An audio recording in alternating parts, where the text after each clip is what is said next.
안녕하세요. 오늘은 비폭력 대화 소통법이란 주제로 이야기를 나누어 볼까 합니다. 안녕하세요, 용훈 PD님. 예, 안녕하세요. 그동안 잘 지내셨나요? 네, 잘 지냈습니다. 감사해요. 혹시 이런 경험 하신 적 있나요? 좋은 마음으로 한 말인데 상대방이 갑자기 기분 나빠하거나 대화가 어색해진 적 말이에요. 아, 예. 저도 그런 적 많아요. 그런데 왜 그런 일이 생기는 걸까요? 왜 그런 일이 생길까요? 바로 그 이유를 오늘 함께 알아보려고 해요. 우리가 무의식 중에 사용하는 폭력적인 언어 때문인데, 좀 무섭게 들리는 말인데요. 그럴 수도 있죠. 근데 물리적 폭력만이 아니라 마음에 상처를 주는 말을 언어 폭력으로 간주해요. 예를 들어 볼까요? 아이가 방을 어지럽혀 놓았어요. 근데 엄마가 너는 왜 항상 이래? 라고 말한다거나 직장에서 그건 완전히 틀렸어. 다시 해와! 라고 말하는 것처럼요. 분명 문제를 해결하려는 좋은 의도였는데 그런데 그런 말들이 왜 문제가 되는 거죠? 그건 상대방 입장에서는 자신이 평가받고 있다고 느끼거든요. 행동에 대한 피드백이 아니라 인격 자체가 공격당한다고 생각되는 거죠. 그래서 방어적이 되는 거예요. 그리고 위축되는 거죠. 그러면 구체적으로 어떤 언어들이 폭력적인가요? 음, 네, 첫 번째는 판단의 언어예요. 지난번도 했듯이 너는 게을러. 당신은 너무 이기적이에요. 야, 너는 왜 배려심이 없어? 같은 표현들이죠. 이 말들의 특징은 상대방에게 라벨을 붙이는 거예요. 하지만 때로는 정말 그런 행동을 할 때가 있지 않나요? 음, 네, 맞아요, 맞아요. 그런데 여기서 중요한 건 사실과 해석을 구분하는 거예요. 예를 들어, 당신이 약속 시간보다 30분 늦게 왔어요.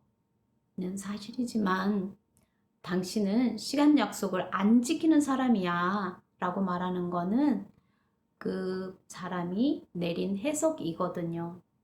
상대방은 이런 해석을 들으면 자신의 전체 인격이 평가받는다고 느끼게 돼요. 아, 그럴 수도 있겠네요. 그러면 또 다른 폭력적 언어는 뭐가 있을까요? 네. 두 번째로는 비판의 언어예요. 또 그런 소리 하고 있네. 맨날 그런 식으로 해. 너는 변하지 않아. 같은 말들이죠. 이런 표현들은 상대방의 과거 행동을 일반화해서 미래까지 단정해 버리는 거죠. 아, 또나 맨날 같은 단어들이 그런 효과를 내는군요. 네, 정확해요. 그리고 세 번째는 강요와 명령의 언어인데, 그만해! 제대로 해! 아, 좀 더 노력해봐! 같은 모호하고 일방적인 지시들이에요. 특히 제대로 해봐! 라는 말은 정말 자주 쓰는 말이죠. 정작 제대로가 뭔지 구체적으로 말해주지 않잖아요. 그러면 상대방은 어떻게 해야 할지 모르겠네요. 그렇죠. 그래서 더 답답하고 황당하고 화가 나는 거죠. 이런 방식들은 어, 상대방을 통제하려는 의도로 들리기 쉬워서 반발심을 일으키기도 해요. 이런 언어들이 관계에 어떤 영향을 미칠까요? 생각보다 영향력이 크죠. 단기적으로 상대방이 위축되거나 방어적이 되고 대화가 중단되겠죠. 그리고 장기적으로는 더 심각해지겠죠. 신뢰가 무너지고 소통 자체를 회피하게 되거든요. 그게 만약 계속 반복되면은 관계가 많이 악화되겠네요. 그렇게 되겠죠. 그리고 가장 안타까운 건 이런 언어 패턴이 대를 이어 전해진다는 거예요.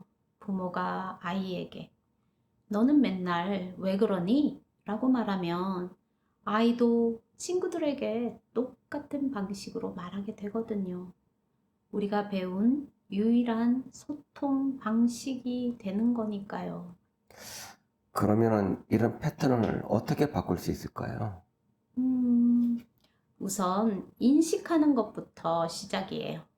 아, 지금 내가 판단하고 있구나. 내가 지금 명령하고 있구나. 그렇게 알아차리는 거죠. 그것만으로도 이미 변화의 첫걸음을 내딛는 거예요. 오늘 이야기를 들으니까 제가 평소에 얼마나 많은 폭력적 언어를 쓰고 있었는지 깨닫게 될 것 같아요. 그렇구나. 그럼 마음이 드신다면 정말 좋은 신호예요. 자각하는 것, 그 자체가 변화의 시작이거든요. 완벽하게 바꾸려고 하지 마시고 조금씩 인식하는 연습부터 해보세요. 예, 그럼 다음 시간에는 뭘 배워볼까요?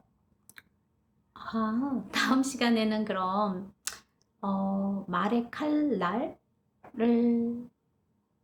한번 배워볼까요? 그리고 마음의 다리 라고 주제를 정했는데 연결의 대화로 바꾸는 구체적인 방법을 같이 한번 연습해봐요. MBC의 4단계가 있는데 그 과정에서 실용적이고 효과적인 방법이 있거든요. 와, 정말 기대되네요. 오늘 함께 배운 내용을 실천하셔서 비폭력 실천가로 평화롭고 조화로운 공동체를 함께 만들어가죠. 네. 영훈 PD님 감기 걸렸는데 너무 수고해 주셔서 감사합니다. 우리 감사합니다. 함께, 네, 화이팅 해요. 감사합니다. 예, 다음 시간에 뵙겠습니다.